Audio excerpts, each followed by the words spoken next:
স্বপ্ন যে ন্যাশনাল টিমের হয়ে নিজের দেশকে সার্ভ করা। তো এরকম একটা বড় ট্রফির সাথে ছবি তুলে ভালো লাগছে। আশা করি সামনে আমরা এটার জন্য লড়তে পারবো। আমরা বেশি দিন হয়নি, 4-5 মাস আগে থেকে একসাথে ক্যাম্পিং শুরু করি।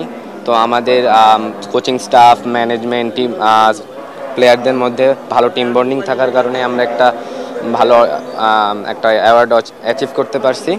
তো আমাদের যে কম্বিনেশন ছিল, আমরা একটা ফ্যামিলির মতো হলো, মানে নিজেদের টিমটাকে রেখেছি যে আমরা ভালো সব, খারাপ হোক ভালো হোক সবসময় একসাথে থাকার চেষ্টা করেছি। এটার জন্য আমরা ভালো একটা অ্যাচিভমেন্ট আনতে পারছি দেশের জন্য। সবাই আমাদেরকে, সিনিয়র যারা প্লেয়ার আছেন সবাই আমাদেরকে কংগ্রাচুলেশন জানিয়েছেন। সবাই আমাদেরকে সামনের টুর্নামেন্টগুলোর জন্য ভালো কিছু করার জন্য আহ্বান জানিয়েছেন।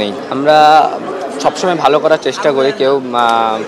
আমরা আমাদের প্রসেসটার ভিতরে থাকার চেষ্টা করছি এবং আমরা নতুন নতুন স্কিল ডেভেলপ করার ক্ষেত্রে আমাদের যারা কোচ আছেন তাদের কাছ থেকে হেল্প নিচ্ছি, এটাই।